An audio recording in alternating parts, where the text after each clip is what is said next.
Hello, everyone. I hope all is well. It has been a minute. I did make a New Year's resolution to try to be more consistent, and that is on YouTube. But when the kids come home and there's family things, that's always going to take precedence for me. But I hope everyone had a great holiday. It is a new year. I have been on here for, this will be my 4th year. So I decided to take a look back at all the cases that I have covered since the inception of this channel. Shannon Paulk will be up first. She is the reason that I started this journey.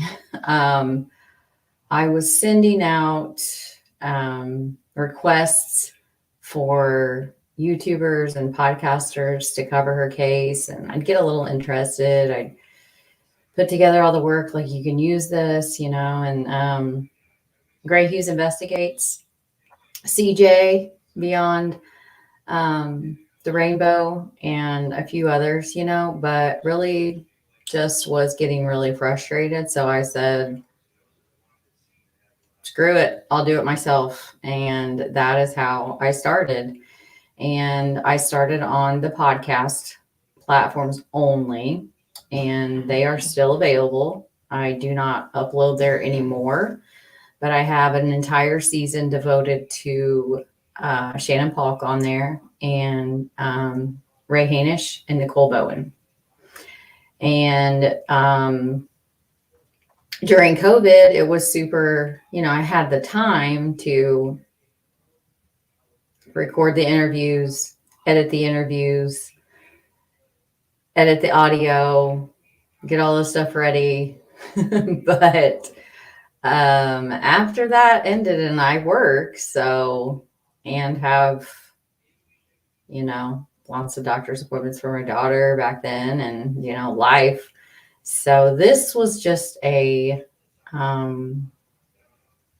easier for me to do. And I couldn't OCD. I don't OCD it. Like, because with the audio, I was just every click, every mouth noise, I was just, I did too much. I was doing too much. I mean, hours and hours. So here I am on YouTube. Not a place I ever thought I'd be. It's a Wild West over here in the true crime world, especially if you're inadvertently in the Delphi community. It's always disappointing to me to see, especially on YouTube, because it's like live, and the numbers for watchers are low when you're not covering Greeno or a major case. But I don't really care. It does make me sad. Like, when I I don't know if you guys got this YouTube in review. Well, apparently I listen to a lot of sad music and retrospective music. And looking at my analytics and stuff,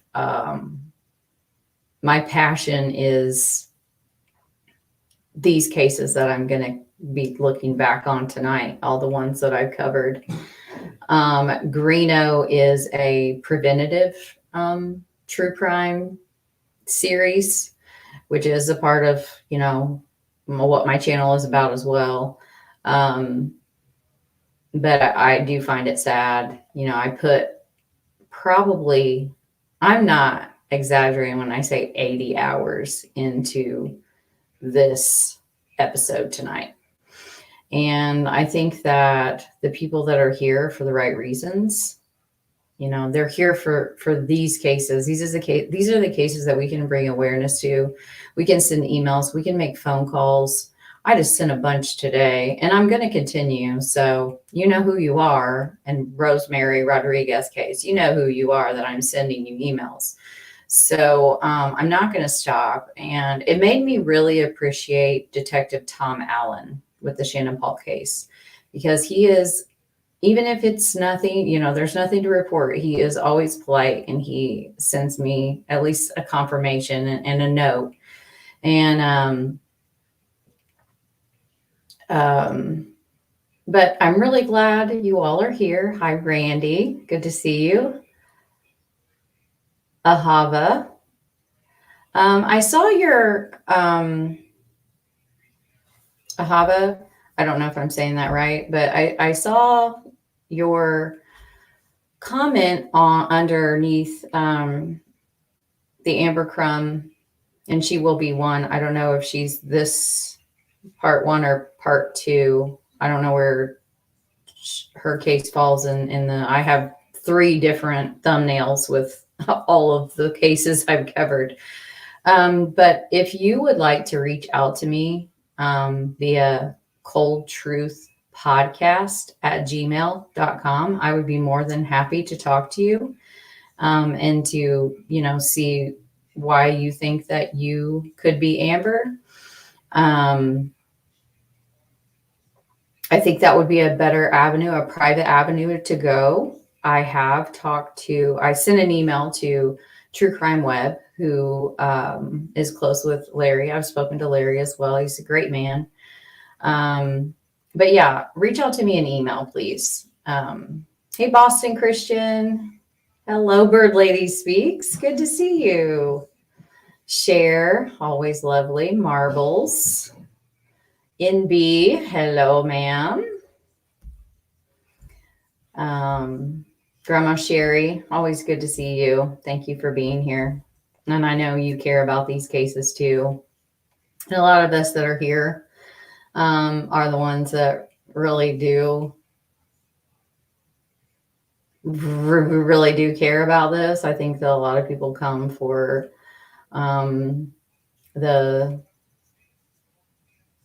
there's different aspects of true crime, and it seems like a lot of people are just drawn to the high profile cases, and they are beat to death with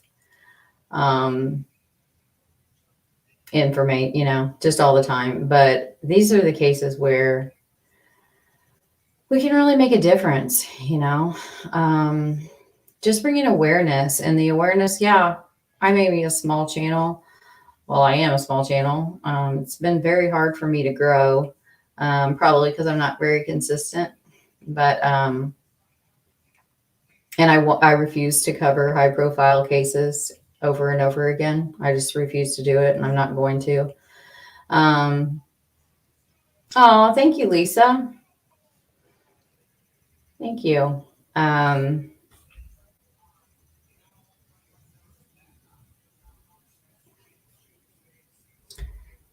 Well, that may be Ahava, and there are avenues that you can do privately to match your DNA. So that's why I say just please reach out to me.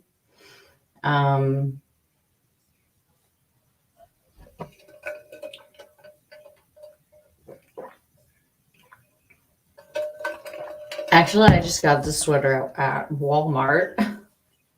So they're getting my oil changed. Hello, blind squirrel. Okay, so we're going to get started because this is a lot to get to. A lot.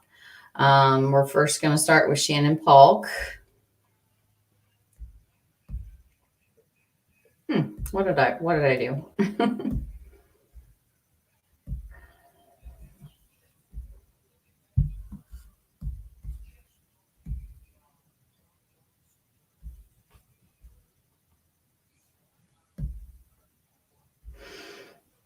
Okay. This picture here is at the vigil that I got to go to Alabama and help host it with Wesley and Shannon's family.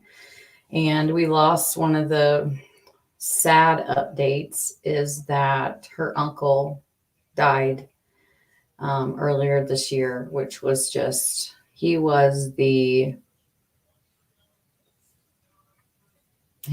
Tammy, and Jeanette were, really the backbone of trying to keep the case alive with Wesley and a few others in the group. Yeah, this is a picture of the vigil. And this is one of the thumbnails that I've used in the past when I've been covering Shannon Paulk. So the latest in Shannon, I did want to read an email that I got from the detective. It said, "Hi, Mel. Unfortunately, no breaking news. I have been dealing with a lot of red tape with the FBI in reference to the lab stuff. I thought I had a video conference about to go between Dr. Fitzpatrick, who had identified her. So this is the genealogy, investigative genealogy, and the FBI lab. When the DOJ stepped in and will not let the FBI lab consult with an independent lab, which I find ridiculous considering they do it all the time, literally all the time. Cases are being solved within Alabama with independent labs. So I'm going to call you bluff on that one, big DOJ. So he has subpoenaed the lab records. Also, I am trying to find a replacement as he will be retiring next year. This will give me time to get someone up to speed on what all has been done, especially in the last several years. Again, unfortunately, we are like 22 officers down, with more looking at retirement as well. I do have 2 big things to work on, hopefully in the near future. Thank you for checking on Shannon and all the others you do follow. Very sweet man.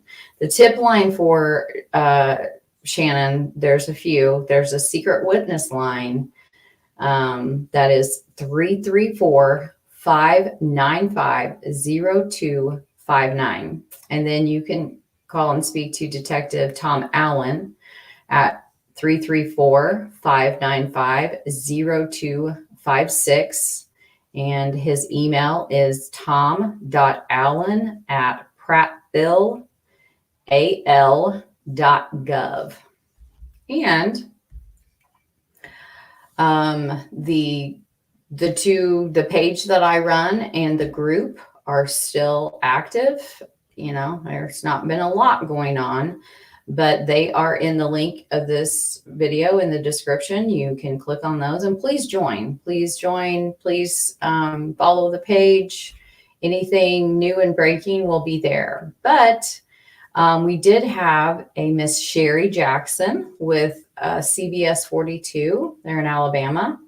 And this was on November 15th of 2023. And she did a wonderful job. I've had a brief contact with her. She had some questions and I definitely answered, and we promised to keep in touch. So that's a good connection. And she did a really fantastic job. Make sure you guys can hear me. Oh gosh. I hope I haven't been talking with no one being able to hear. Oh gosh. Okay, looks good. Hello, No Fear.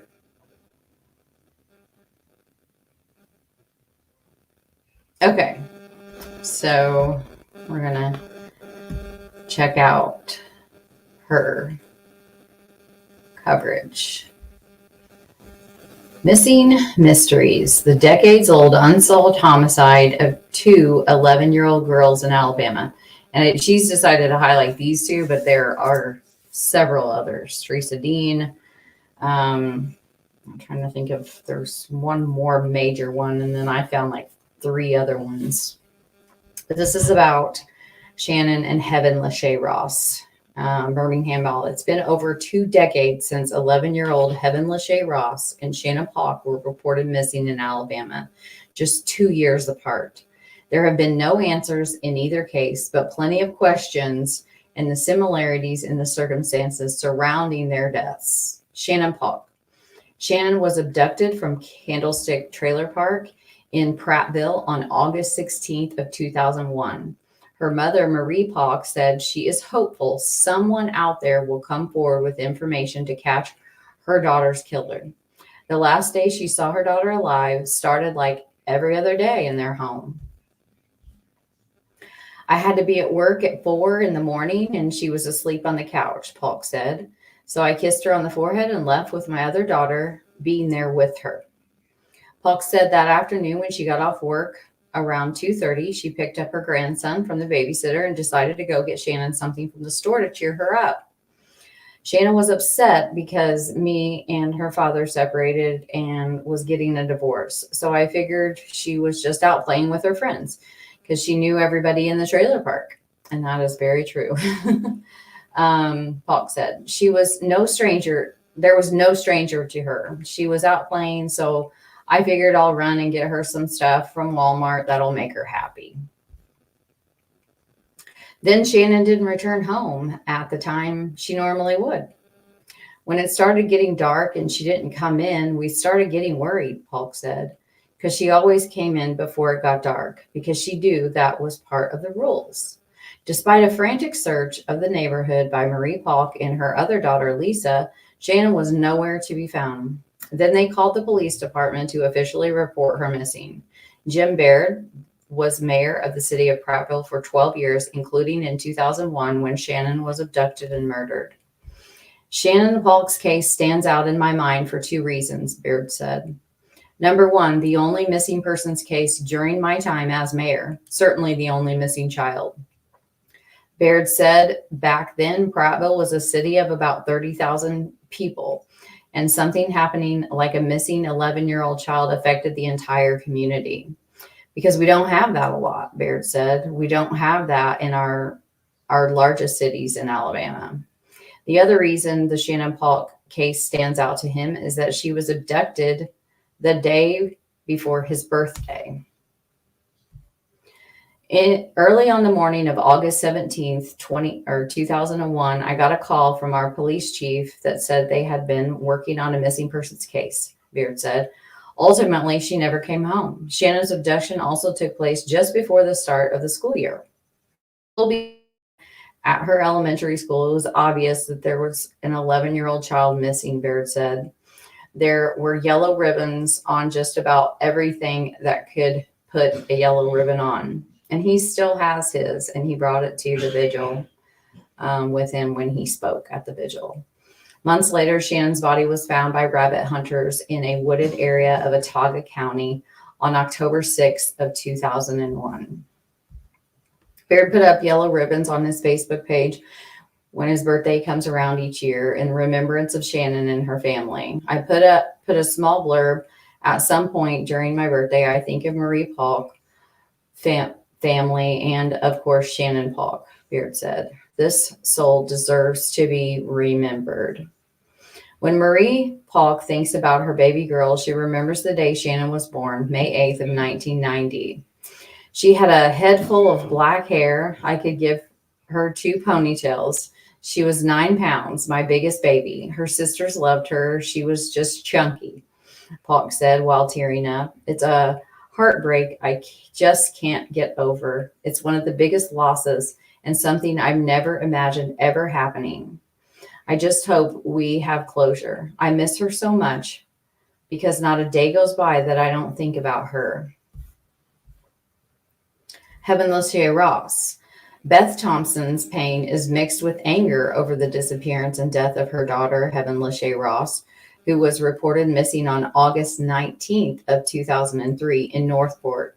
It was just 2 years after the abduction and murder of Shannon Paulk. Here I am 20 years later asking you the same thing I asked them now, Thompson said. Who, what, when, where, why? And your answer is always, I don't know. Heaven was called Shay by her family, left their home in the Willow Brick Trailer Park in Tuscaloosa County, and headed to the school bus stop just up the street from their home. She left the house with 5 to 10 minutes after her sister, Alex, who now goes by Jamie, did. It was about to rain as the girls left separately for the bus stop. After a loud clap of thunder, the girl's stepfather, Kevin Thompson, decided to drive to the girls to school rather than have them wait for the bus in the rain. He drove from the house to get them but also saw 13-year-old Jamie at the bus stop. The two returned to the house and noticed Shay wasn't there either. Then they woke Beth Thompson, who worked an overnight shift. Jamie says her stepfather was always the one to wake them for school and get them ready. The worst day of my life was 20 years ago when at 7:05 that morning, I knew my child was missing, Thompson said. I didn't wait all day. I knew immediately that something had happened, but nobody took me seriously. Tuscaloosa County Violent Crimes Commander Captain Jack Kennedy discussed the case with CBS 42 Sherry Jackson, as the death of Heaven Lachey Ross is still being investigated as a homicide. In 2006, the body of 11-year-old who had been considered missing for 3 years was found in Holt, Alabama. When the original report came out, police were looking at it as a runaway juvenile. Kennedy said, "We got a lot of those every day. We solve almost 100% of those. We find them in a few hours. They call or we pick them up.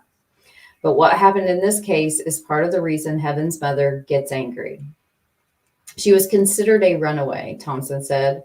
"They had to wait until the bus run in the afternoon to make sure.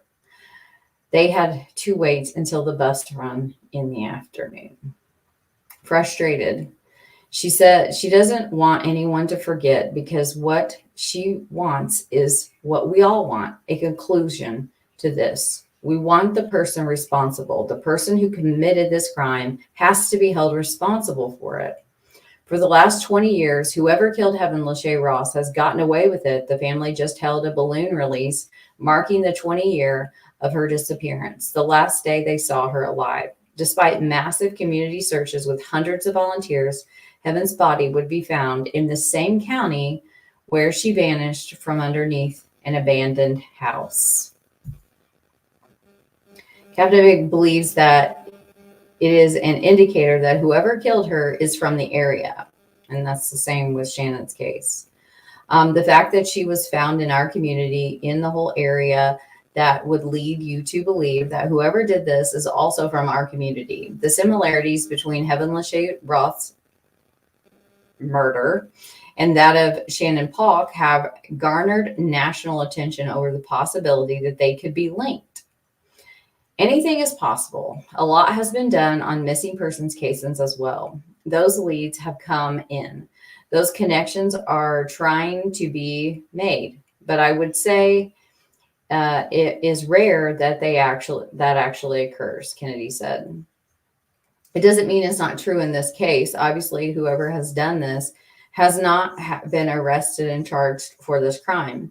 But in most crimes of this nature, the victim is known to the suspect. However, Kennedy also said it does not mean that there are no instances when the perpetrator is a stranger to the victim, because there obviously are these random people that travel around and victimize people, and serial killers, and like you said, repeat child abductors. A number of true crime genre programs have explored the mysteries of what happened to Heaven Lachey Ross and Shannon Paulk. Most examine what their cases have in common with each other and how similar they are. The two cases involve young girls reported missing after either walking alone to a school bus or walking alone in a mobile home community. Prattville Police Chief Sergeant Todd Allen with the Criminal Intelligence says those programs generate tips. "I probably get 2 or 3 a week tips coming in," Sergeant Allen said. I got one last week through another agency from North Alabama, as a matter of fact, that called that we are working on now. Beth Thompson said Heaven's case exposed her cases, 2 cases of other missing girls from the South.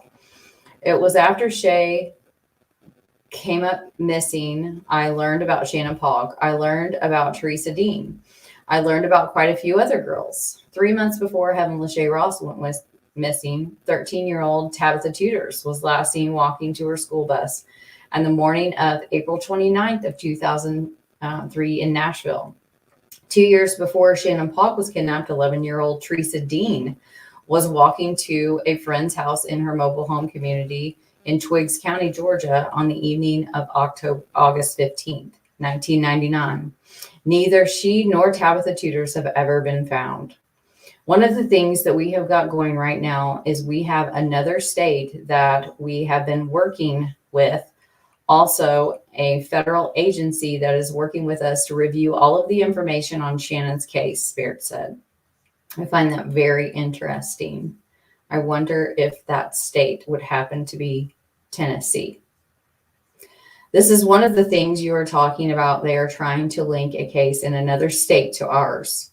And that's what we are going to see if they are linked. It could have been nationwide. It could have been someone who was going through the state. We don't know. Or someone that worked in the community and traveled to other trailer parks and traveled around to states where family lived. That could be a possibility as well. We don't know. One of those cases might be the one that helps ours. Police have not named an identifiable suspect in the Shannon Paulk case or that of Heaven Lachey Ross, even though there are 2 men that they have not cleared and have stated so. Those 2 men are Ty Foster and the Root Beer Man, who is deceased. Just like the ones you're talking about in Tuscaloosa, similar ages, similar circumstances, Sergeant Tom Allen said. Are they linked? And just like today, we haven't been able to link those cases. Those with any information on Heaven Lachey Ross case are urged to call the Tuscaloosa Violent Crimes Unit or Crime Stoppers at 205-752-7867. Those with any information on the Shannon Paulk case are urged to call Prattville CSI Sergeant Tom Allen at 334-595-256.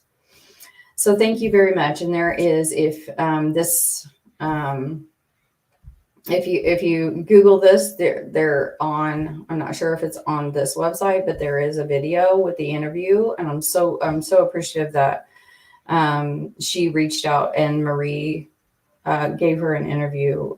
In these cases, it is so important to have, I know it's awful, but to have the families, the immediate families, the mothers and fathers and sisters of these missing and murdered and unsolved cases, to be willing to talk to the major media. It really does.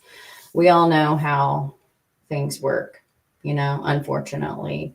And when there is pressure applied, especially by major media, voila, things get done, like the DOJ and the FBI and everyone helping out. I did ask, because I had struggled with because you all know that with the Shannon Paulk case, I had talked to Detective Tom a while back, and he said, they didn't have the funding to do anything like genetic genealogy, investigative genealogy. And so I said, okay. I sent an email to my friend Gray Hughes Investigates, and he covered her case and did a great job on that episode. And he also offered to pay for it in full. And Dr. Colleen Fitzpatrick offered to work with him through her company. And anyone more reputable? I know there's some new ones. I know that Alabama, the cold case unit through the Attorney General's office, which Shannon is featured on, a case on there was solved by Othram, who is a great lab. But they simply have not been around as long as Dr. Colleen Fitzpatrick. She's literally a pioneer in this field. She is literally a genius. And Misty, who works with her, incredible. Like she's got she's like magical when it comes to tracking genealogy. You're not going to get any better than Misty Gillis and Dr. Colleen Fitzpatrick. So I don't know what their problem is with the lab sitch. But there's also some conflicting information, as in still to this day in the Murder Accountability Project. Shannon's case is listed as solved. It's never been changed. I called Thomas Hargrove and he said, this is just all data that we get from the FBI. I don't, I just upload it. I don't, so that's kind of a big one to get wrong, a case listed as solved, but it has always made me wonder because I do know that there is DNA. It is not enough to be able to be uploaded to CODIS, but with the amount of markers that it has, and actually when I was in at CrimeCon, I spoke with, I think it was Family Tree DNA with, oh my gosh, I just finished reading her book. She's got 3 names. Another pioneer solved the Golden State serial killer case. Literally just whoop, gone. I'll have to look at my books.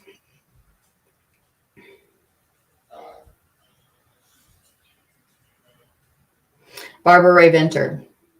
So she was sitting there and like I totally made a fool out of myself. She probably thought I was completely crazy because to me, she's my like Johnny Depp. Like her and I would probably pass out. I like if I got to meet Dr. Colleen Fitzpatrick in person. Ann Burgess, like those people are my, famous people because of the work that they've done that's made this world a better place, a safer place. And I was asking her about that. And all 3 that were sitting there were just kind of really stumped by when I told him what I knew about the case and as to why. And I wonder, and this is just me wondering, if Shannon's case is solved, but it's not prosecutable for some reason. There was a grand jury impaneled, and usually grand juries are impaneled to see if you have enough to indict a suspect. The grand jury was able to, because when you're testifying, grand juries can be used for multiple things. It was impaneled for, I don't know if it still is, but it was a few years. And they were able to straighten out the sketches, and the sketch that was released was not, should have never been released. And I think that kind of led things awry. And then 9/11 happened right after Shannon went missing and right before she was found. So the impact that had on especially the FBI's involvement. And I think that if a suspect can explain away their DNA at a crime scene or at a secondary crime scene, and the grand jury doesn't think that you have enough to get a conviction, of course the prosecutors, they can go ahead and try without the true bill, but a judge has to see that you have enough as well. And so those are just kind of things that have kind of made me wonder over the years of like, why not really pursue this, especially if you are offered this paid for in clear. I have trouble understanding the holdup. But I do have to say there's been issues with the labs from the beginning of this case of just like the time, like taking forever. So I don't know. Hi, Jerry Rocks and Snow Manatee. Hi, Chris and Crimezilla Lake. Good to see you guys. So yeah, and they're, I got in when I asked just point blank, has this person been cleared? And I got a no. No, they've not been cleared. And these two people, Ty Foster and the root beer man, or Jack Earl, help me out if anyone's in here. Gibson, Jack Earl Gibson. Like, because they do have DNA. And I know this because, well, it's been confirmed, but I also, before that, I knew that they had a sample to at least compare, which a comparison does not mean that you have enough DNA to go to trial or to get an indictment. You have to have more. You have to have more than that. But they were able to rule out McElroy, who was a pedophile living in Candlestick at that time, based on his DNA. So they are able to rule men out based on their DNA. So therefore, you have to wonder what that means for this case. Is it a solved, but they don't feel like they could get a conviction? And after so many years, I would beg to say, please try. Please try. Please try. Okay, so that wraps up our coverage of Shannon Paulk. Where's mine? And now we move on to Ray Hanish. He was 49. It is solved, and it is in the adjudication process right now. March 13th of 2019 is when Ray lost his life to Garrett Kurtz. He murdered him. These are some of the thumbnails and different things I've made for the family. That quote on there is one that Ray had on his Facebook, and it is something that has stuck with me all of these years, and that I try to remember and live by. And it is, be careful as to not leave permanent scars on someone else's heart. I think that is just simply profound.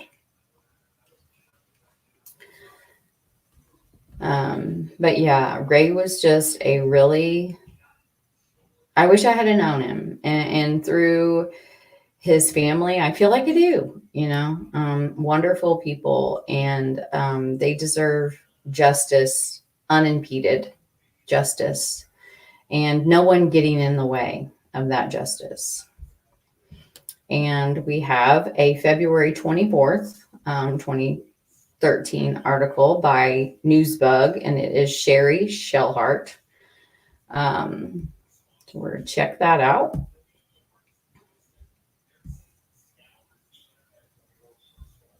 Come on.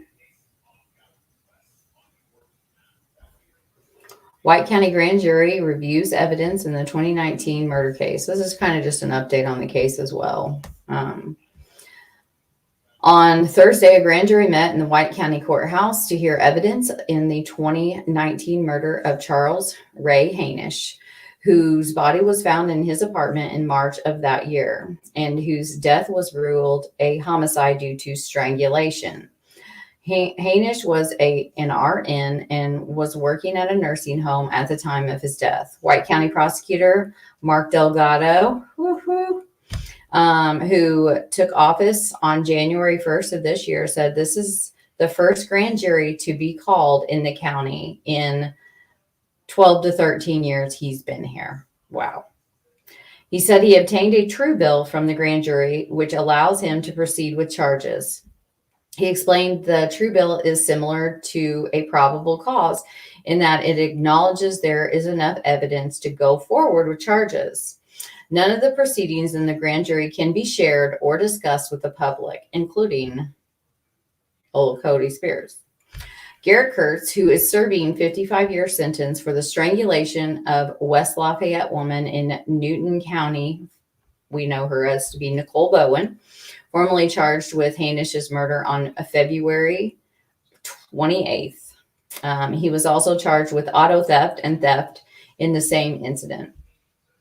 Kurtz pleaded guilty to murder in the death of Nicole, it's not Brown's, Bowen, in September of 2020 before Judge Dan Moulter in Newton County. He was sentenced in January 2021 to 55 years in that case. Just so you know, 55 years is not a deal. And the different agencies, I don't want to name them, but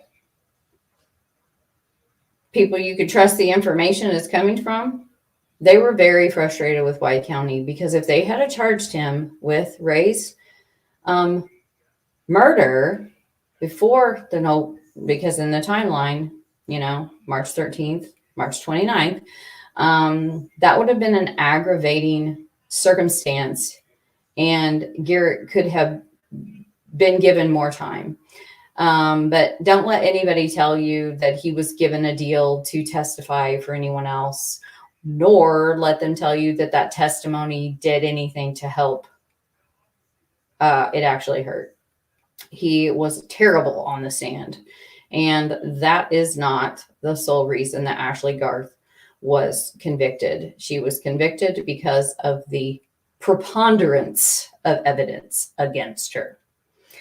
On September 9th, a 2020 edition of the Herald Journal, it states, according to sources, Kurtz is also being linked to the death of White County man nearly 2 weeks before Bowen's killing. Ray Hanish, 49, of Reynolds, was originally thought to have died of natural causes, which, oh goodness, impossible. Absolutely impossible. Especially if you've read the autopsy. It's mind-boggling.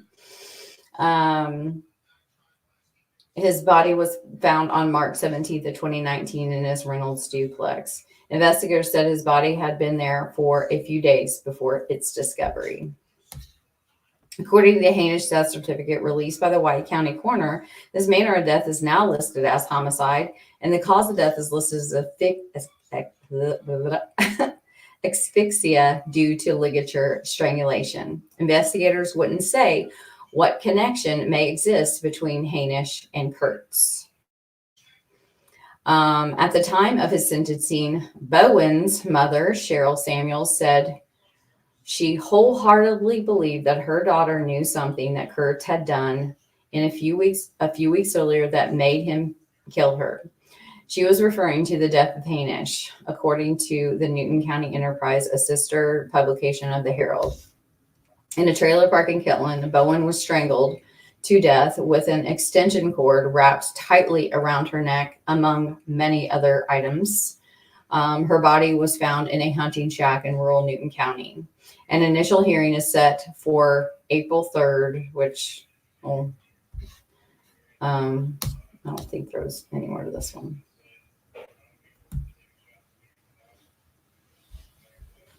So Garrett Kurtz was charged with Ray's murder on March 13th of 2023 after a grand jury indictment, which is called a true bill.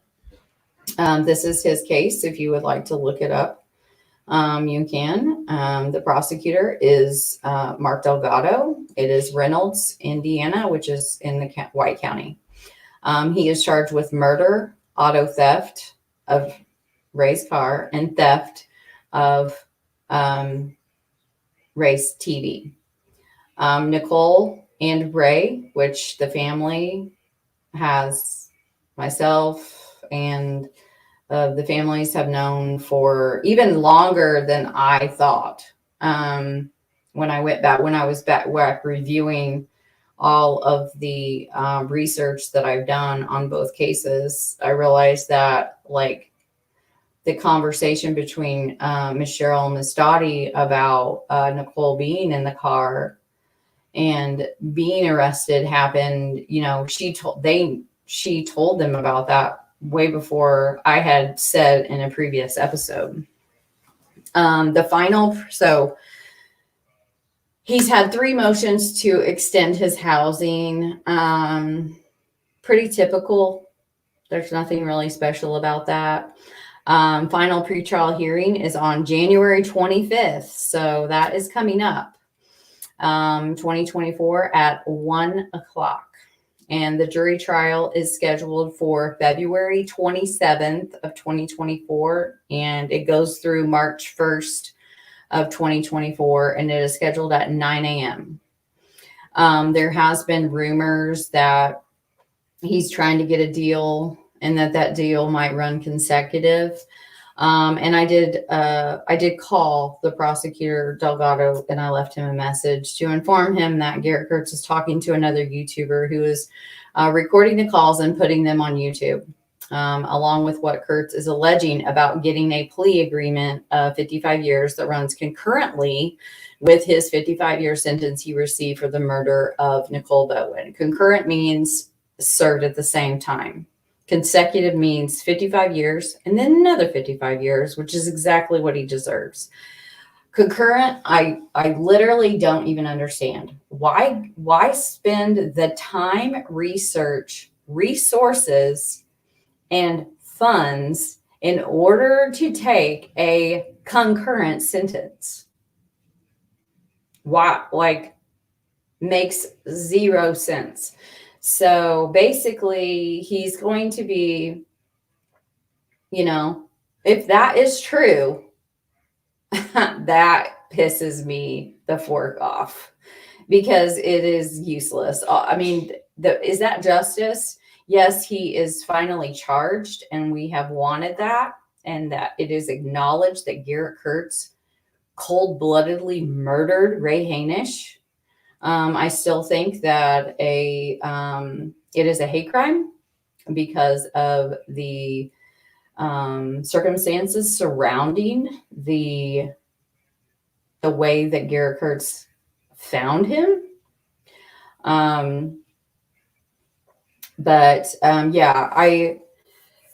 Here's the thing, like, when you're covering these, you have to be so careful as to, and sometimes it's an accident and sometimes it's intentional. And I get being passionate. Y'all know I am, but the open secrets. I had one episode with her against my better judgment. I didn't like her at all. Didn't like what she was doing. It had no business being in the public. The interviews from jail, which y'all know, like, you are not, it is illegal to, and you could be charged to record those, like, for those to be put on YouTube, it has added a lot of unnecessary issues, and it's all surrounding the Delphi case, which is completely unrelated to the murder of Ray Hainish and Nicole Bowen. So it's upsetting as well, and it's upsetting for the families. And for case by case, like I like to call her Case Gullible, to be interviewing Garrett Kurtz and putting out this information and requesting information such as the letter that was a part of the exhibits in the Ashley Garth murder trial. She better not put that letter out. Things like that can mess up justice for Ray's family. For what I was in the courtroom that day. Lori wanted the letter as a whole to be an exhibit. And of course, the prosecutor Drensky emphatically objected to that because of the contents of the letter being an open murder investigation, which was set in court. And they had a sidebar, and it was agreed that part of the letter the jury would be able to read, the part that was not about interfering with another case. So,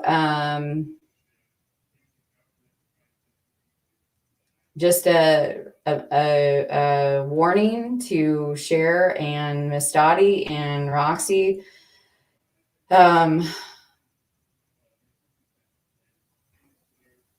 Plead with Case Gullible to not get in the way of the prosecution of Ray's case in her quest and passion for freeing Ashley Garth. The prosecutor's office had no idea that this was going on, and I don't know if they've done anything about it. I sure hope so. And a lot of the, these cases do have connections, and they have witnesses that are the same, let alone the murderer, one of the murder, yeah, like it's very troubling, to think that it was like super stressful and concerning and troubling and made me angry with the open secret stuff, because you just never know, like, if that could affect. But I will say that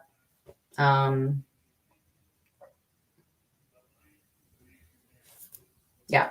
So there is a GoFundMe for Ray's family, and that is links in the description. Ray's group is in the description as well.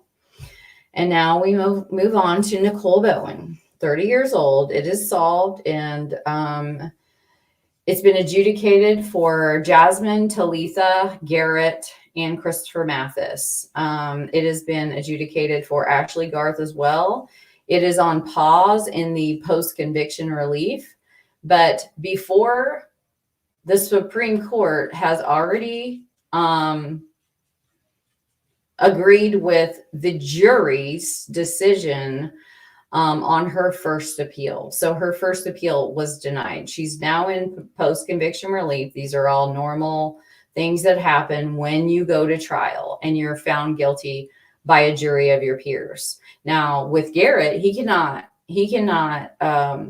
that's why I kind of like pleas, especially when they're 55 years, because he cannot appeal that. He admitted his guilt. So I just really hope that whatever, if he is given a deal, which I think he probably will want to take a deal, I pray to God it is not a concurrent sentence. I really hope not. Ashley Garth, she was found guilty by a jury of her peers for murder, conspiracy to commit murder, and assisting a criminal when the criminal assisted committed a murder. She was given a 48-year sentence. Just some of the things that I've made for Nicole and Ray over the years and the families. And these are just like, they're older. They're just for, remembering, like, he was sentenced on January 13th of 2021. Just wanted to make sure you remembered that. So for Ashley Garth, her charges were beefed up for Ashley after the lab results come in. I know there's like lots of talk about it, but you can clearly hear Detective Rowe. She is emphatically, I think I lost count of how many times she denied that her DNA would be on anything. Anything. Her DNA wasn't going to be on anything because she wasn't involved. She did not kill her. She did not touch her. She did not have anything like that other than the fight. And then he said, okay, well, you're just sitting here looking like you're crying when there's no tears in your eyes. But we'll just let the lab, when the lab results come back, then we'll see if you're telling the truth, regardless of whatever anyone else said.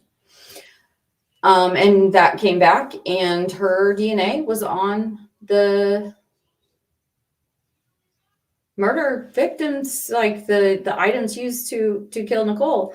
And you can go ahead with Hickham's Dicum if you like, which Hickham's Dicum is just like the opposite of Occam's razor, which is the simplest explanation, and it's usually the right one. You could believe that all these different things of like how her DNA got on there, or you can just believe what's simply been said by multiple of the other offenders, and they all lied, including Ashley Garth. This is a woman that didn't even turn herself, like there was nothing altruistic about her. I have so much to say, and that's going to be one I'm going to cover when Case Global is done. But for now, this is where I'm going to try. And Ashley Garth was sentenced on July 29th of 2021. And this was written by me on December 1st of 2020. And I thought I would read it to you guys. I am angry, though. I think it was a ... but I'm angry that Nicole's children and family have to live only one town. This was when they released Lori James, the so-called horrible attorney, was able to get her client out on murder in Indiana on bond. She was out. Like, it's crazy because it hardly ever happens.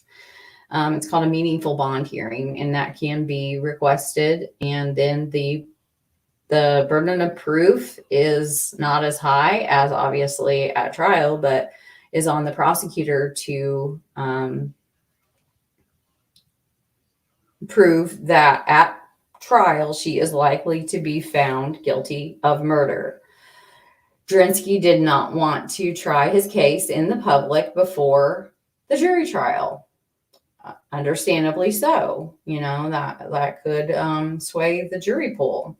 But I'll tell you what, the jury pool sure wasn't swayed by me or the lack of media coverage on the case or anybody that was talking about it. Like, that's ridiculous. I mean, it wasn't a big deal in the media. It's a big deal to us. It's a big deal to the family. But it was pulling teeth to get anyone to cover Nicole Bowen and Ray Hanish's murders. Anyway, to live one town away from this monster, that she gets to do whatever she damn well pleases while Nicole lays buried, never to do anything earthly again. I hope she haunts her. Why the perpetrators have more rights than the victims and their families is so sickening to me. They are repeatedly re-victimized by the system. Where is the justice in that? Most victims' families are completely unaware of this aspect before the killer is caught. The elation that justice is coming once the person is known is short-lived for most. Just ask Cheryl. I used to think my family was robbed of justice for my aunt when her killer took his own life.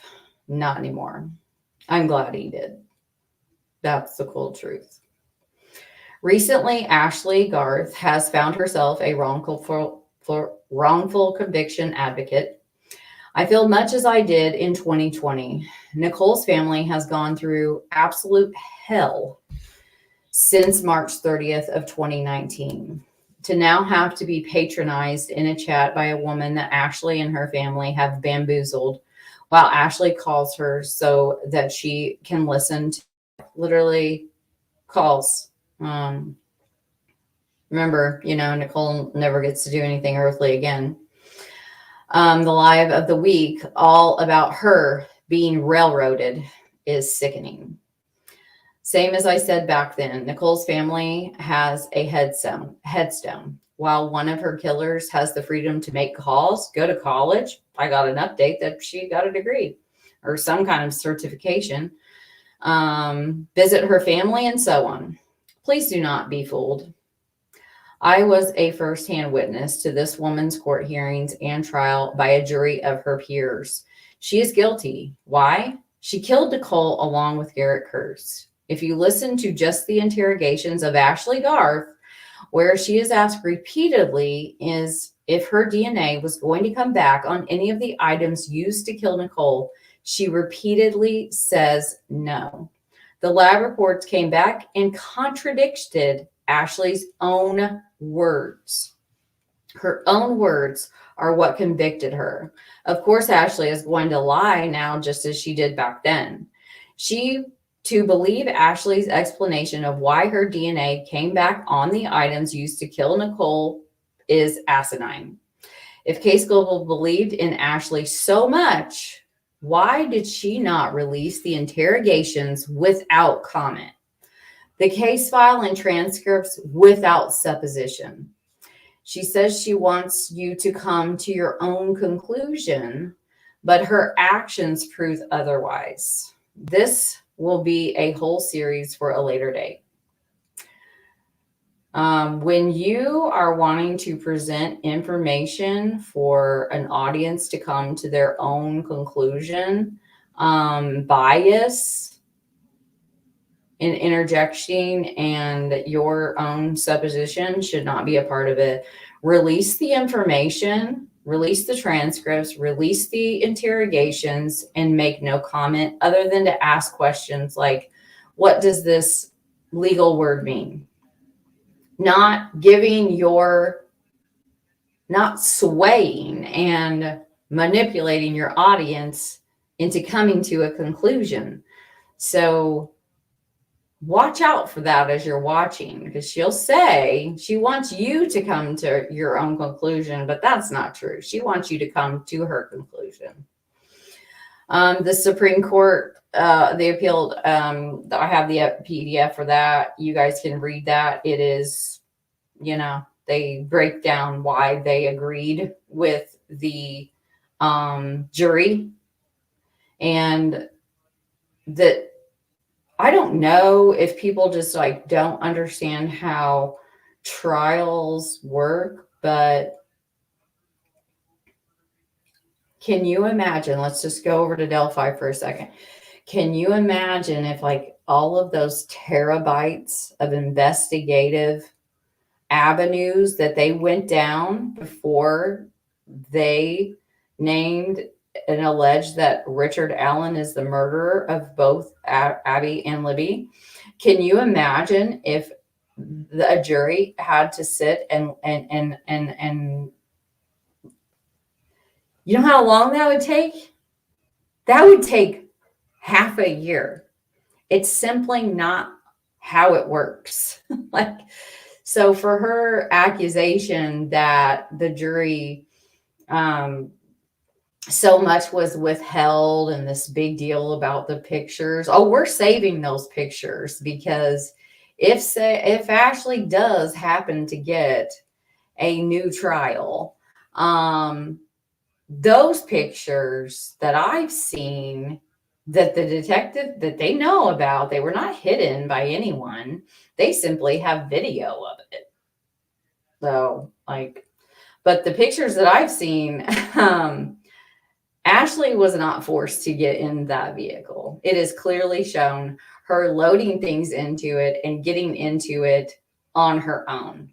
Talitha as well. She is getting into the back. They have a little powwow. Jasmine and Ashley hug. They're standing there talking. She's got her backpack on as well, just so you know, and she gets in the vehicle with her backpack on. So that's a lie that Ashley's telling. And that she was forced to get in Nicole's car, that's a lie. She absolutely was not forced. I have the images to prove it, but I'm not going to release them, because if she so happens to get a new trial, those are going to tear apart this whole unwilling, forced, no backpack crap. Okay. Hey, Sleuth, what's up, dude? Thanks for coming by. Good dude. Love his style. He's been doing true crime in the morning, and they're awesome. It's titillating, the way he puts the information together, and the chat interacts. Phenomenal work. I'm loving it. I'm getting some ideas for future cases. I know you'd ask about, and other creators cover them. Hey, Frank, good to see you. Love him as well.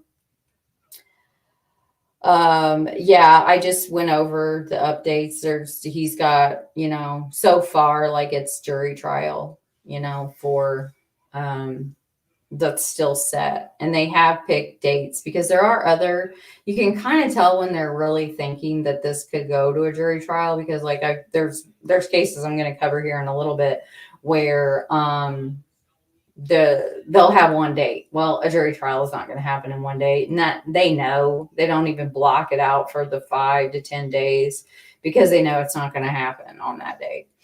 So it is blocked out for 5 days. And we'll see. But a pretrial hearing January 24th. So yeah. Now we move on to Skylee Carmack, 10 years old. It is solved, it's adjudicated, and it held up on appeal. This is Skylee. This case was one where I got to meet and work with Beth for the first time. Everybody knows Beth in the Facebook Delphi world, and another lady. And I thought I can handle working active missing cases. And this was a case that told me I cannot. It was too hard on me emotionally. Skylea, oh my gosh. It was so heartbreaking. It was a rough one for me. But her stepmother was charged with murder, neglect of a dependent, domestic battery, under 14 strength, on August 31st of 2019. She was convicted by a jury of her peers on July 2nd of 2021. She was sentenced to life without the possibility of parole. Amen. And the conviction has upheld by the Supreme Court. This case, I can remember, Beth may remember, but she's not, I can't remember her name, but basically like it was the lady that we were kind of helping, gathered intel from Facebook and social media in order to put together missing persons flyers, and then I think it was setting up grid searching and stuff. And so that was, where I got involved with this case. So we were just trying to find pictures and things that we could add to these missing posters and that would be disseminated into the community. And I had taken a bunch of screenshots of Amanda Carmack's Facebook, and it wasn't until after she was found murdered in the shed that I looked back through those pictures, and it broke my heart. Literally cried. And I can't do it. When they found her, it just seemed like it was one where they're going to find this little girl, because it just seemed like a sad little girl that lived this very sad life. All she wanted was someone to love her. But anyway, in these pictures of this monster, for one, after Skylee was reported missing, she shares her CBD company, pyramid scam on her Facebook, wanting people to buy into that instead of talking about her missing daughter, the only mother that she knew, and then I'm looking at other pictures, and there's this one. I can't even get it out of my head.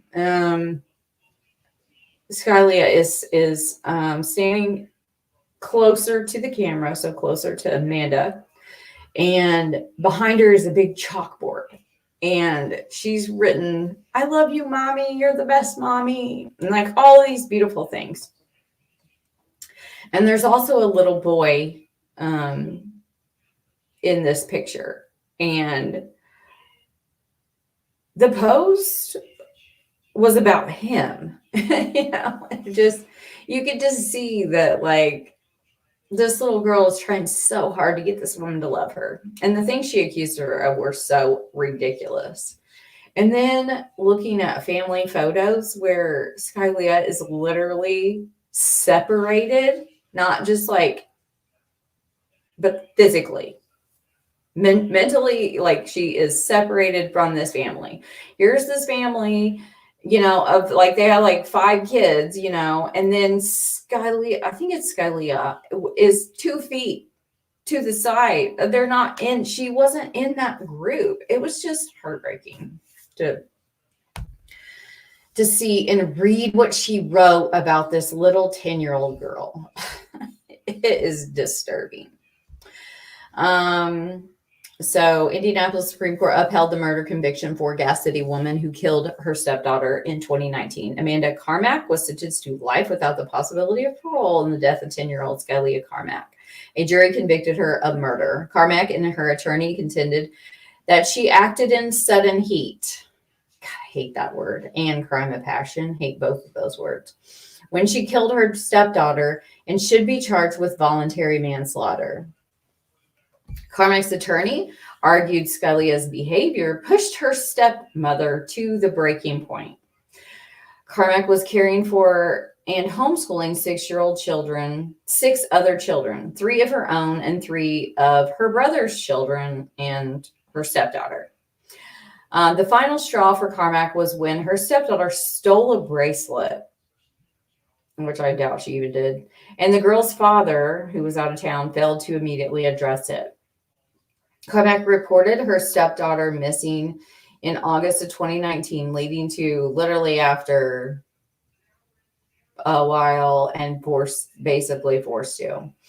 A statewide silver alert and a large search. Days later, police found Skylia's body inside of a trash bag in a shed on the family's property. Carmack admitted she killed her daughter. An autopsy found Skylia died from asphyxia due to ligature strangulation. She was found with a double knotted ligature made of clothing around her neck. There were also signs of manual strangulation. Do you know how long it takes to strangle someone to death? The time, looking them in the eye. The medical examiner determined but the ligature strangulation had been responsible for killing the 10-year-old. Which means that, my hands are getting too tired and she's still alive. So I got to get a ligature. So more time. In its decision, the Indiana Supreme Court ruled that the killing didn't meet the standard for sudden heat. The court acknowledged that Carmack had been angry at her stepdaughter, but said the behavior was inadequate to elicit sudden heat. You think? At most, Carmack's subjective parenting issues with her stepdaughter could have been addressed through disciplinary measures, not strangulation. Nothing about these facts suggests she was adequately provoked, the court wrote. The court also believed Carmack had an adequate cooling off period, noting that she called her husband about her daughter's behavior around 3:30 p.m. and didn't take immediate action. She texted her husband between 8 p.m. and 9 p.m. to say, "I think we have a problem," and then reported her stepdaughter missing. Because of the lack of sudden heat and the existence of a cooling off period, the court decided Carmack's actions didn't fit the standard for manslaughter and affirmed her murder conviction and sentence because we find the state sufficiently carried its evidentiary burden in negating the mitigating factor and voluntary manslaughter requirement under sudden heat. We affirm Carmack's murder conviction and the LWOP. Life without the possibility of parole, the court wrote in its conclusion. That makes me very happy. She deserves to be there. Now we got old Herb Baumeister. He's a Indiana serial killer who committed suicide before capture. He was active between 1988 and 1996 in Westfield, Indiana. Where he is. I called that episode, I think it was like meticulously sloppy because Herb Baumeister was a bit OCD. It was very meticulous, but he was also extremely sloppy in try to, like, it didn't see me really had much. His parents were very affluent. His father was a doctor. They were socialites. Like, if you look back in the newspapers back then, they were more of like a social piece. And the Baumeisters, including his wife Julie, were very prominent within the papers of that time. But this is Alan Livingston, and he was just identified through his DNA. And just of note, they found 10,000 bones have been found out in that area in the 90s. So yes, Alan Livingston was ID'd in October 17th of 2023. So this is really new news, and one of his many, many victims that have given their name back. Yeah, he looks like my uncle, so kind of crazy. But yeah, and a client of mine is like really close friends with the current owners of his house in Westville. And he told her that they still find bones to this day, and he has to call the anthropologist to like come and get them. And he also told her that he gets he gets sick of the looky-loos. I guess people are still driving by there.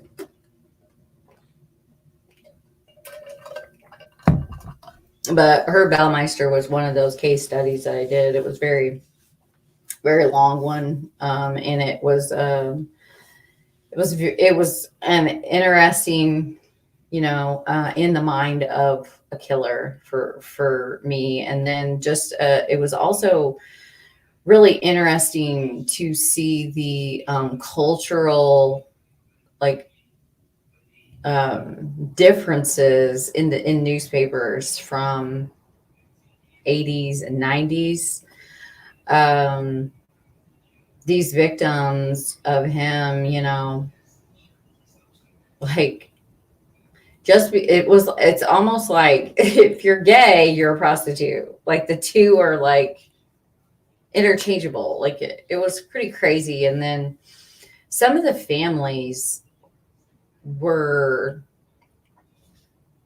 they wouldn't speak because of their sons being gay, and they didn't want their sons being identified publicly because they were embarrassed,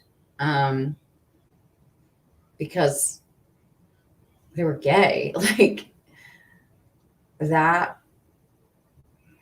saddens me. That's just really sad. So it's interesting it's just like, wow, like we're not that far removed from, the 90s. I guess now I grew up in that time. So I guess that's why I think it's not that long ago. But yeah. Now we move on to Nakota Kelly. This case is one that I got very, very attached to, as you all know, but it has been adjudicated, and but he still remains missing. He was 10 years old when his father dismembered his body and put him in 3 states. And no one has really bothered to look for him. And since the father was given a plea deal that did not include Anthony Devaya telling where Nakota Kelly's body is, that wasn't a part of the plea. So he's not ever going to tell. He's not going to tell. I'm going to try one more time. He just got processed through Plainfield, the like intake and they do the assessments there, and then they send them. And so as soon as I get a notification on where he lands, which prison he lands, I'm going to try one more time to do a video I am terrified. Like, I'm going to need to talk to my psychiatrist for a minute just to like when you, even through a screen, like when you're like a computer's, you know, how big a computer screen is of a face, and you're even that like that close, and you're looking into this like the darkest eyes you've ever seen in your life, and like you know that that person had zero remorse, zero love, all spite, and so dead set on his mother never having a son to bury that he dismembered him. He didn't try to hide it. Didn't try. There was so much blood, they knew he murdered him. But so dead set on his spite for her that he left a bag in Indiana. They believe that he left because of the time and the pings and how long he was in a certain area in Illinois, and then again in Missouri. And then he got caught. He had no intention of getting away with this. He had no intention other than her never having him back. This is domestic violence. This is the pattern that these subhuman, inhuman partners, and yeah, they're mostly men. You know, there are women that abuse men 100%. But I'm old fashioned, and you know, men don't put their hands on women. No, you know, like you open doors and you never put your hand on your wife, and you respect your wife. And yeah, so this guy, so he pled guilty. He got 52 years. He should be dead, but you know, unfortunately he's not. He pled guilty but mentally ill. What a joke that was. And you can watch that episode where I went to his sentencing hearing and they wouldn't let me speak. God forbid someone actually call them to the carpet of how absolutely sickening it is that no one, just the lack of care for finding this little boy, that a mother has to live in a reality where a baseball shaped casket is her like wish. Why? Because she knows that Nakota is in pieces, and now he's skeletonized. Not only has he been chopped up, but he's skeletonized, and he will fit in an infant casket that can be shaped like a baseball. That's a mother's reality, and no one, his lawyer said he's not going to tell. Yeah. They poor excuse for a victim's advocate. My God, like how do they get hired? I don't know. I haven't met a good one yet. I mean, I do their job for them. I don't get paid. Like, why can't I do that? Oh, I don't have a degree, but they don't do shit. This lady hadn't done shit for Kelly. Same with a few other cases. And she was like, well, I just want you to know he's never going to tell. So there's no point. I can't. So disturbing. But the judge who, you know, that whole don't speak ill of the dead, never been like that for me. My grandma was a psychopath. She's dead now, and she's still a psychopath. My uncle was a drug addict, horrible, selfish, disgusting human being. He's dead now. Felt that way about him before he died. feel that way about him now. Judge Patrice Flowers is lazy, and she didn't attempt to get this man. He could have, because of what he did and the fact that he is an illegal alien. And no, I'm not misspeaking when I say alien. Immigrant implies that you came here legally. So I hate it when people say an illegal immigrant. It's an illegal alien to this country of America, had federal time. So lots of aggravating circumstances. You should have done more. Judge Patrice Flowers, who is now dead. She just died in November. That is really sad because she wasn't that old. She was like 50. It was kind of weird because what was it? October 25th. She died on November 5th. Like at the sentencing hearing, she was like a half an hour late. When she came in, she didn't address anybody. She did have on a mask, and she cleaned, like, the lights, like the wipes that you pull out of the little thing. She cleaned like the area it was uncomfortable. Like it was an uncomfortable amount of minutes.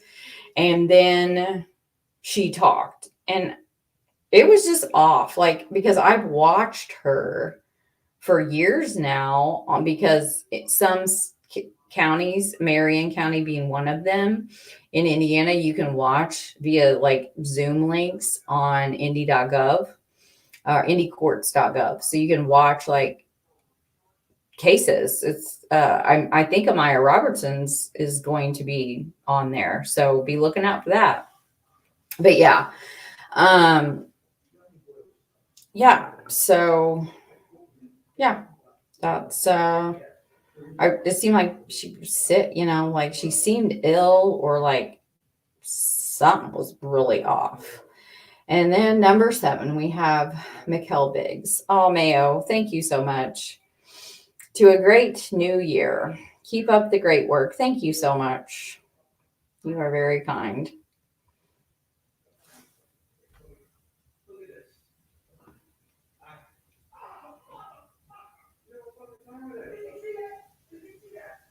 Marbles, it's just like, he doesn't want to be transferred back to prison. So he's been in, he was in Newton County and then White County.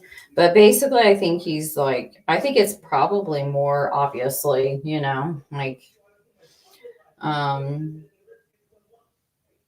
there's probably friends in there, especially in White County, because that's really close to where he lives.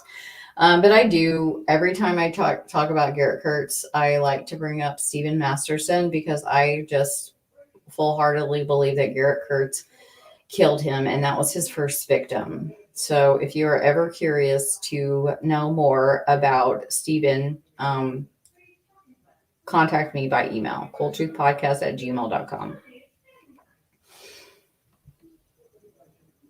And no, like I've said all along, we did a deliberating Garrett Kurtz. I wouldn't even entertain the Ashley Garth, because that was an absolute rumor started by Ed Bounds.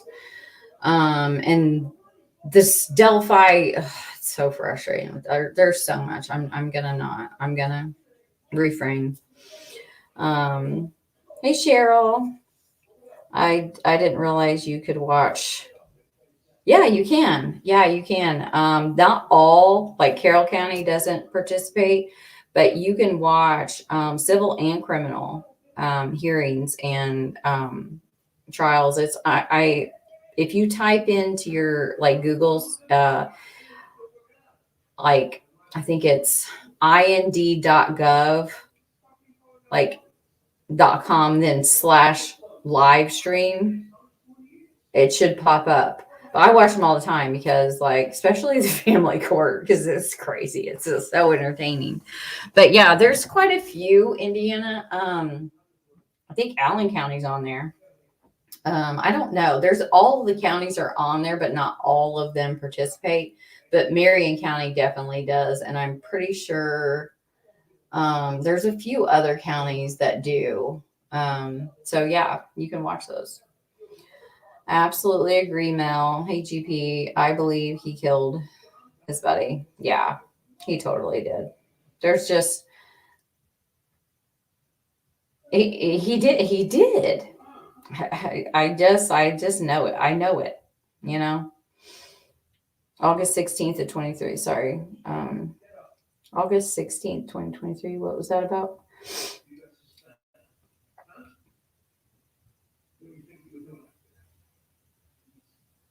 Since August, trying to strike a deal. Yeah, possibility, but it's like, again, it's not uncommon for, you know, like, you can look up other cases. It's not a big deal. It's not uncommon that he's still, you know, I think he's back. I think he's been transferred back, but I'm not sure on that. And it doesn't really matter like where he is. And it doesn't have anything to do with Adelphi, in my opinion. It is you know, it's like, wow, like that day, remember that day when, like, I talked about it on here. That's why I bring it up, because my internet, like, there was these guys at the back of on our easement, which is right by our, you know, cable box and all of that jazz. They're back there digging, right? Okay. Well, our internet goes out, TV goes out, like nothing's working. Everything, no. Go through all the things. No. Hey, there was these guys out there digging. Think they cut a line. Gonna have to come back out, fix that. They come out and, like, Occam's razor, right, is they're digging right by the box along the easement, like they hit a line. No, they didn't hit a line. Our modem just pooped out at the same time they're out there digging. Like, my point is, coincidences do happen. And Garrett Kurtz, and I believe that Kagan are those. Next up, we have Mikelle Biggs. She is still missing, and it is unsolved. This is in Arizona, Mesa, Arizona, which is I'm going to get it right. I think it's LDS, like kind of community, like neighborhood. But she was kidnapped and presumed murdered in Mesa, Arizona on January 2nd of 1999. She and her younger sister, Kimber, age 9, were riding bikes in their neighborhood. Kimber ran inside for literally 90 seconds and to get money for the ice cream truck. And when she came back out to get Mikelle, she found her bike lying on the sidewalk and her tire was still spinning. That's how soon. There could have at least been an eyewitness. There was no witnesses, no physical evidence, literally nothing. And it remains that way to this day. It's a sad case, but we'll see it here in a minute with Mikelle, the silver lining.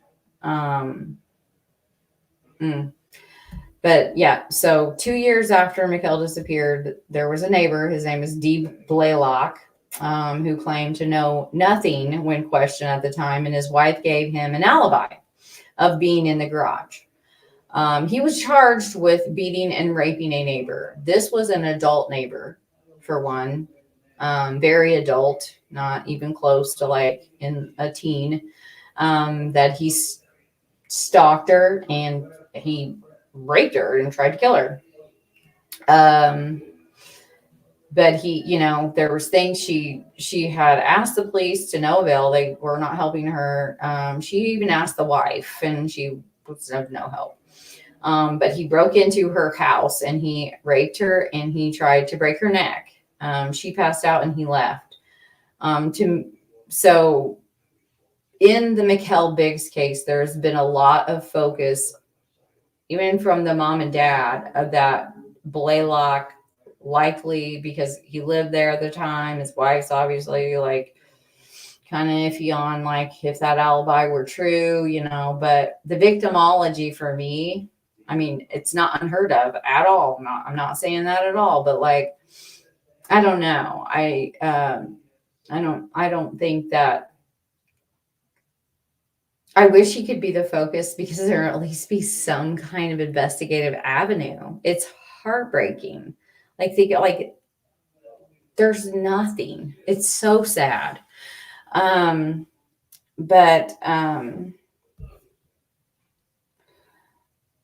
I would be interested in any of them there because there were many child offenders that were living in that neighborhood. And when the neighborhood found out, they were like aghast because they had no idea. But Blaylock denies being involved. He is serving a very long sentence. He's in prison. Involved in Mikelle's kidnapping. Her families feel like it could be him. He did go on the news a couple times. But the parents visited him, and of course, you know, because they were told he was dropping hints, you know, I don't know. I think I just don't, something about it's telling me no. It led nowhere. And in 2018, oh, this was another thing. A dollar bill was found in Wisconsin that said, "My name is Mikelle Biggs. I'm alive."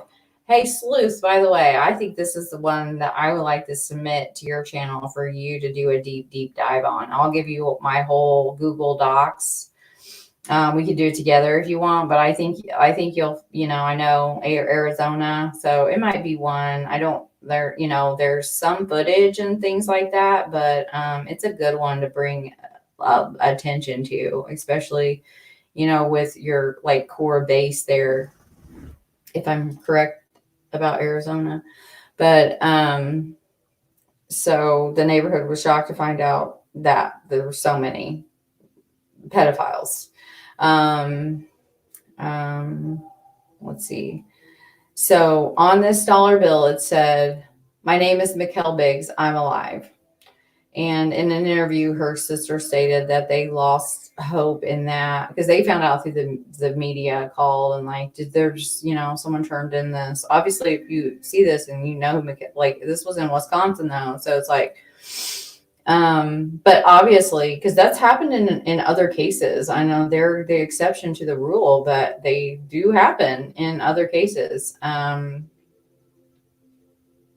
I just watched, it was a abduction. Oh, what was her name?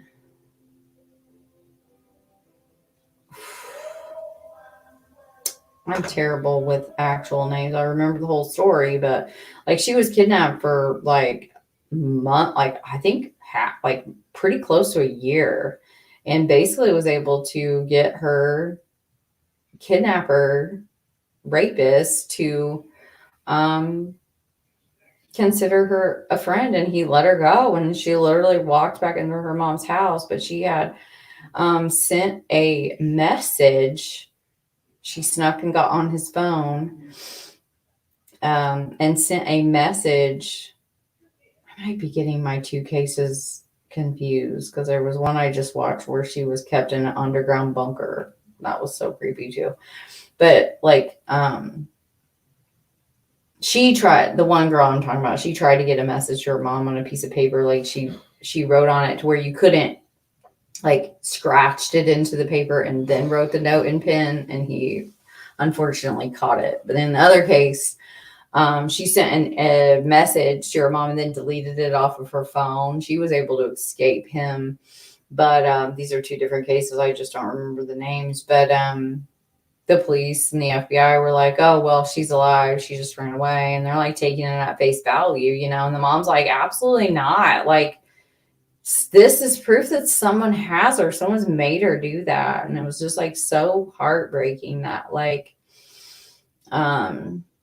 there's still that stigma. I don't care. Maybe a kid did run away, but like, let's treat them all like they have been kidnapped by a serial killer. Let's all just like, that's your first instinct, and then start there and still investigate the other stuff. But like, start there. Like, I think a lot more kids would be alive.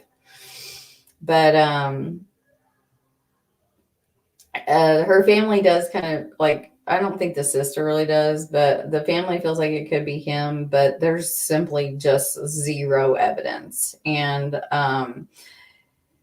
the dollar bill, obviously it was a fake. Her name wasn't even spelled right. Obviously Mikelle would know how to spell her first name. But they think it was just a hoax. And the handwriting was compared to Mikelle's, and it wasn't a match either. When asked why someone would do this, Kimber, her sister that was 9 at the time, she said, quote, "I'm not sure, there's some horrible people out there, and I deal with quite a few of them on a regular basis." But the silver lining to this case in Mesa, Arizona, for Mikelle Biggs is her sister. She is now working for the police. Like, I've got it. We just gotta kind of read this one. It's just so amazing to me when these families, where I don't think I would get out of bed the next day or the day after, any day, like, I don't know. And to where they are able to find a way to not only like get up, but to try to help other victims, Kaylee Olin's dad, I just saw a post where he shared mine. He's like, but please, check out all of the cases that she's covering, not just Kayleen. He's turned into an advocate for multiple missing, just like Kimber here. But Kimber Biggs felt joy when she heard Jamie Kloss had come home, and a deep aching pain. I couldn't believe it. I remember I was sitting on the couch with my boyfriend, and I just like gasped. It was like, what? And I was like, Jamie Kloss was found alive, said Biggs. When something like this happens, does that give you a renewed hope? She was asked by 48 Hours correspondent Erin Moriarty. She has always hoped to see her own sister, Mikelle, walk back through the door. How would you describe Mikelle? She was perfect, Mikelle Biggs said. She was funny and smart. Mikelle was a 6th grader honor student in Mesa, Arizona, who played clarinet and wanted to be a Disney animator when she grew up. She was amazing to be around, said Biggs. It was the evening of January 2nd of 1999. Kimber, then 9, and Mikelle, 11, were outside playing. Mikelle and Kimber's bike has both waited for an ice cream truck. Mikelle was riding my bike, and she was doing big circles. When I said, I'm cold, I'm going inside. And, I crossed the street, and I remember I saw her riding, still doing big circles in the street, and that was the last time I saw her. When Kimber went back outside, Mikelle was gone. It only took 90 seconds. The things that stick out most in my mind on that day is the bike in the road. It was on its side. The tire was still spinning. What followed was a blur of yellow ribbons and trees and cameras and investigators questioning the 9-year-old. It took 30 minutes for 1,000 people to start looking for her. That's amazing. And there was every news station and multiple police cars and people organizing search parties. Abductions like Mikelle's are rare. Less than 1% of missing children are reported as having been abducted by a stranger.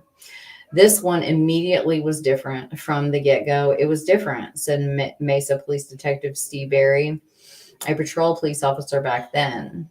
Barry joined the massive manhunt. No one had seen anything. She just simply seemed to be gone without a trace. The police would flood the area when a child is missing because they know the clock is ticking, and it's ticking loudly. The investigator said there was very few leads and no physical evidence. No one heard her cry, call out, like Literally nothing. I never heard of anybody actually seeing anything or hearing anything. There's a reason they say Mikelle Biggs vanished into thin air, because it looks like she did. Police questioned everyone in the neighborhood, starting with Mikelle's father, Darren. He was really put through the ringer. And they never named anybody a suspect, but they looked pretty hard at him. And I think part of it was his personality. Darren was more of an aloof person. Didn't mean that he didn't feel it inside, he just a less demonstrative person. Darren Biggs was quickly cleared. I was very angered, Kimber says. Sorry. My heart was broke for that my dad had to go through that on top of not having his little girl. Investigators also questioned neighbors, including Dee Blaylock. We're not going to read all of that. There was one part I summed all of that already up.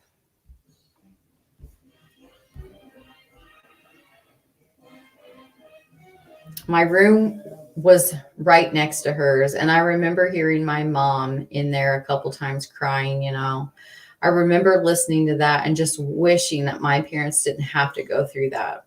So sad. And then on March 14th of 2018, about 1,700 miles away, there was a glimmer of hope. I was sitting at my desk one day and I got a phone call from the reporter. This is about the dollar bill, which I'm not going to go into all of that. I've read all of that. And I read the quote.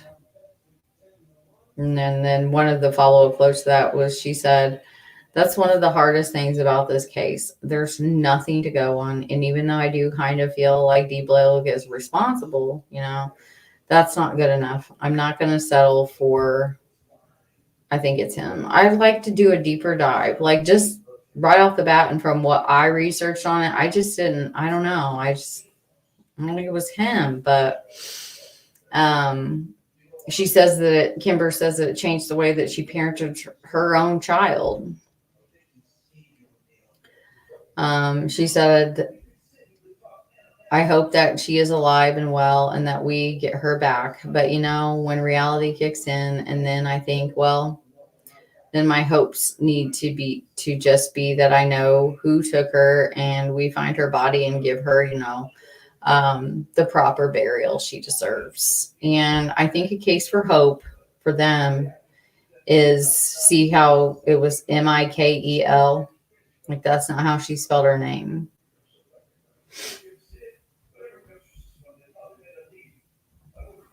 There's one part in here where maybe it's in a different article.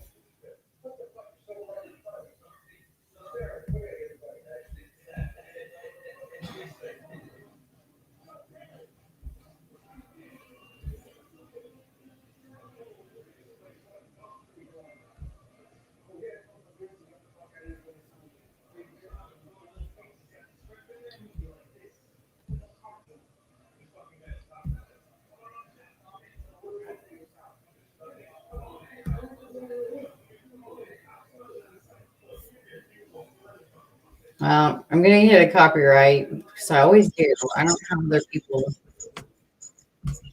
don't know how other people play things, but I can't. Every time I play even the slightest little thing, I get. But I want you guys to important.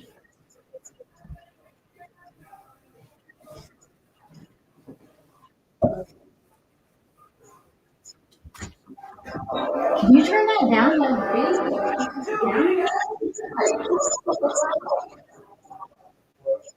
It's screaming loud.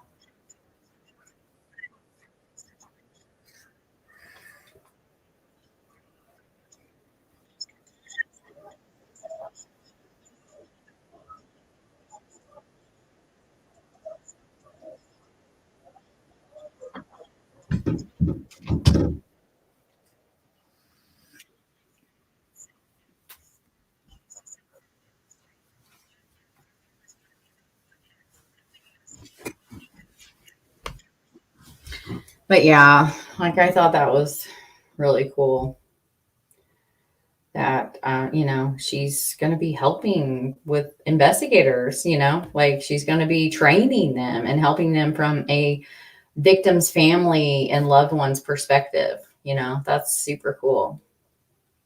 Commend you for covering all of these cases. Oh, well, thank you, Cher. Like I said, no one views them, which is very disappointing and upsetting, but that's no excuse to not do them, you know. So here we are, all 10 of us.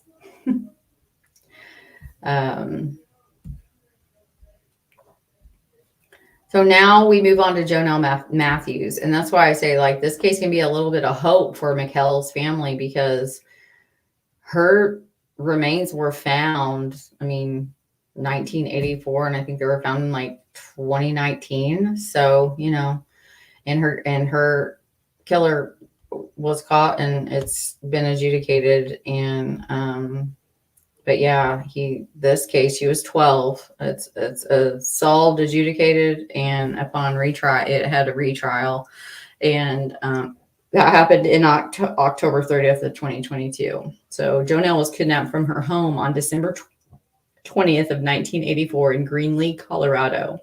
Her body was found on July 24th of 2019, buried. Stephen Pankey, if y'all remember him, was indicted by a grand jury in October of 2020. This was a bizarre case because Pankey was such a weird, twisted dude. He commented on Gray Hughes Investigates Live episode about his victim, Jonelle. He also joined and commented on Trail Went Cold podcast about her. I did get to meet him in Orlando at CrimeCon, so that was kind of cool. And he had come on our show with me and CJ when we covered Pankey and Jonelle Matthews on Get Vocal. Yeah, I think he did. I think he commented on John Lorden's episode for Jonelle as well. Like, this guy is like, he tried to run. He was like the gubernatorial candidate. He tried to run for sheriff. He worked in a coroner's office. He tried to get this girl off for murder and her parents, like totally vicious, like cold-blooded murderer. And he was like champion for her. Like, what? Like, he's a twisted dude. And it's all one of those con men too, where they're always trying to be in the media and they're really just kind of losers. But yeah, so he was found guilty and he is serving life without the possibility of parole after 20 years, which, he's an old dude now, so probably not going to happen. Number 9 is Amiah Robertson. She was 8 months old. She is missing, and it's the process of a partial adjudication is going on right now. This is a thumbnail of like the cases I covered with sweet little baby Amiah. This picture of Amiah is so disturbing to me because this is she was 8 months old, and like the recent pictures of her were like recent, and she was malnourished and just, it's just heartbreaking.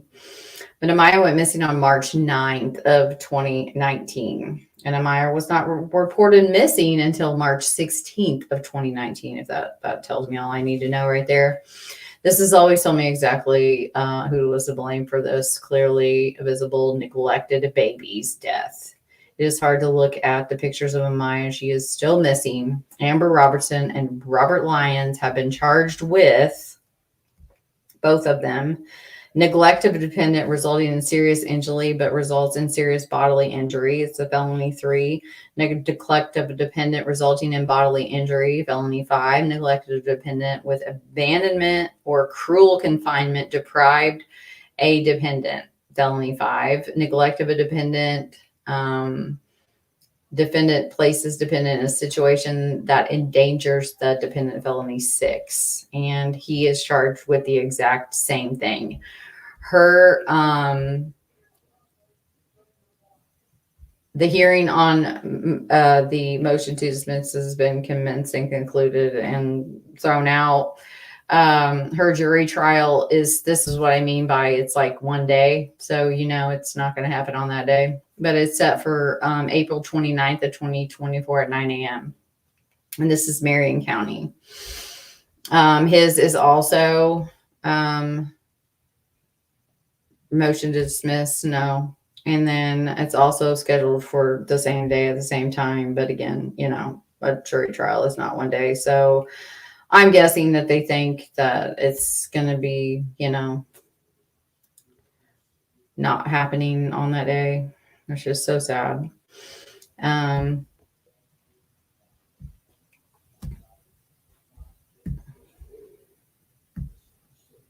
These pictures of this baby are just like, oh my gosh, like this woman you got to go find CC on Chaotic Beauty and Crime. They just did an update and it is in the link. The link for that is in the description, and where CC, who is going to court, like she goes to all these hearings, she has been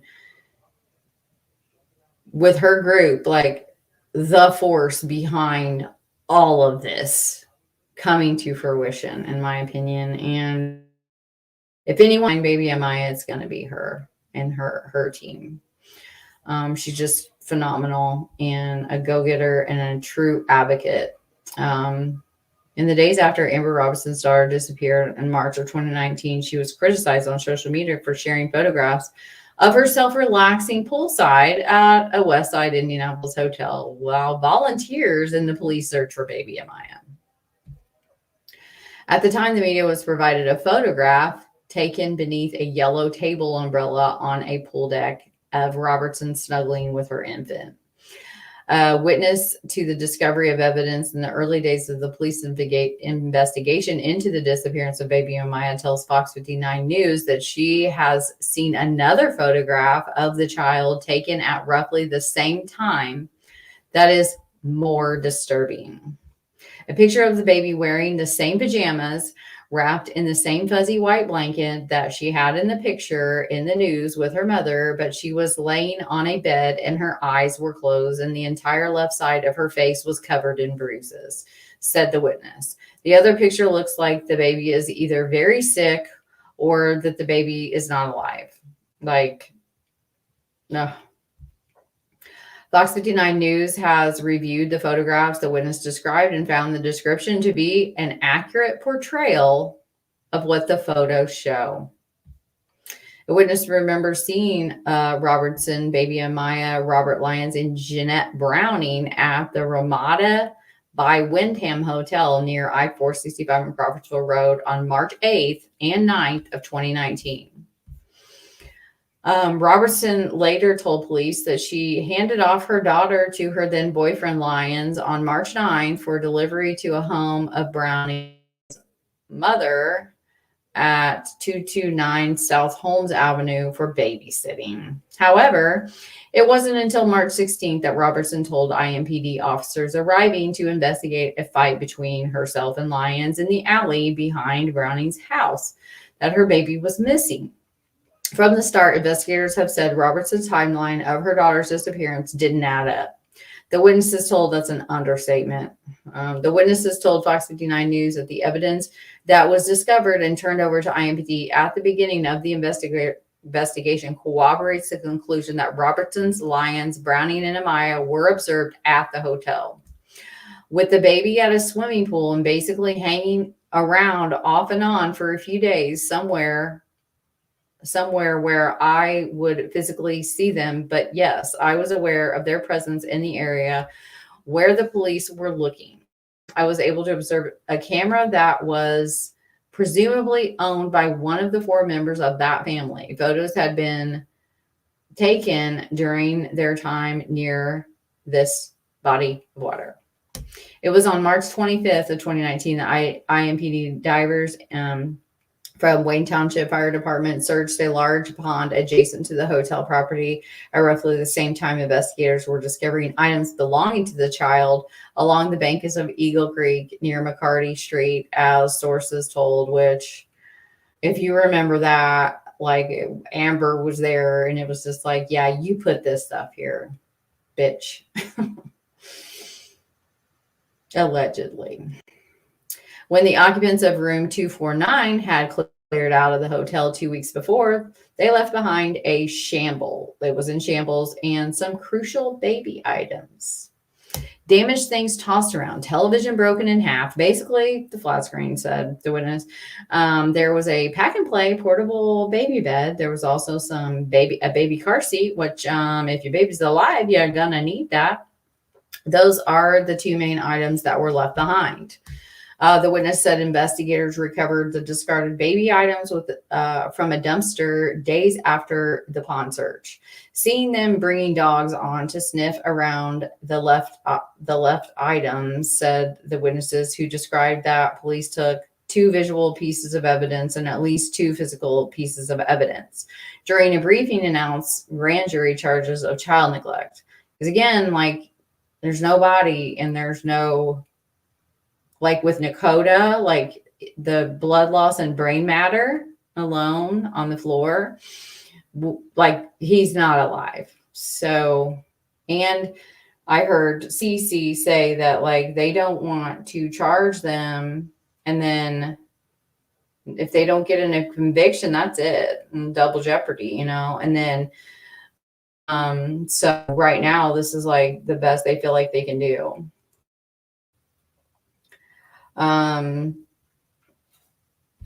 I think that what we've put together as far as the physical evidence, as far as the testimony in terms of forensic evidence, gives us a good timeline of what occurred. One still shudders at the thought of what quite possibly happened, to baby Amiah inside room 249. It's just horrifying to know that this could have taken place at this location by this water. So another sad Indiana case, Marion County as well.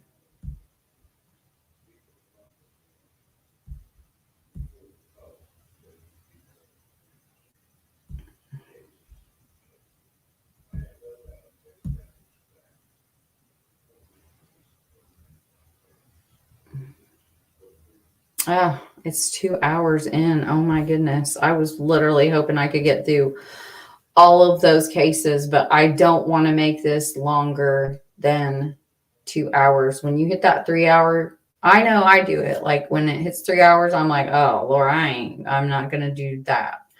So I am so sorry that it's taken this long.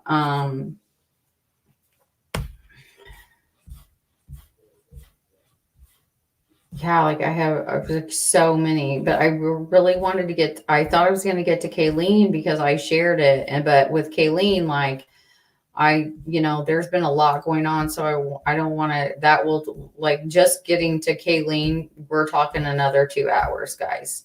So I'm going to stop it here at Amiah. And then I do want you to go check out Chaotic Beauty and Crime, my friend, and Cece's episode. The link for it is in the description. And there's also links for my friend Incognito Society in the description as well for their coverage for this beautiful little girl. And if you are available to go to that trial, that obviously if it takes place, like we'll have to keep an eye on that. Please do. It broke my heart to hear, and I mean, I could go. It feels like every time they're on Mondays and Thursdays, and those are the days that I'm at work. Like I work 2 days, but I work really long days into the night. And but yeah, I want to try to go to this. Because it breaks my heart that literally Cece and I think one of her friends were the only ones there on Amiah's side. No, we need to all go. Us Indiana people need to go. We need to be there. We need to be sitting with Cece. But if you have any information, 317-327-3475 or call Crime Stoppers of Central Indiana at 317-262-8477. And so we made it through the first, oh my goodness, because I think there's like 40 of these. So we made it through 10. But obviously, you know, like every case I cover, I'm still involved in. So it's hard for me to just like stick to some like facts that I just like read off coldly, you know, because I get invested. And so I'm not really surprised that it took me 2 hours to do 9 cases, because that's like a record, because this is all just like try to keep it at like new information. So our next live, which I'm probably gonna do tonight, in like a half an hour. I'm starting. So I'm gonna, let's see, it's 8:36. I just don't want it to be a 5-hour long live. So I'm probably gonna do it at 9 and then try to keep that one at an hour. And if it takes me like tons of parts to get through all of these, then, you know, so be it. But be looking for the next live, where we start with Charles Horvath Allen. His official name is Carolee John Horvath, aka Charles KJ Horvath Allen. He was 20. And so we'll start with him and do at least the next 10. Okay. Let me make sure Kayleen is in that 10. Yeah. Okay. All right. So look for the live in probably like 9:15. Okay. I'll see you guys all then. Please come back. Please share these. I'll put the link up for the new live like as soon as I get it all ready. But like, please share these. Please look at the description. Please join the Facebook groups.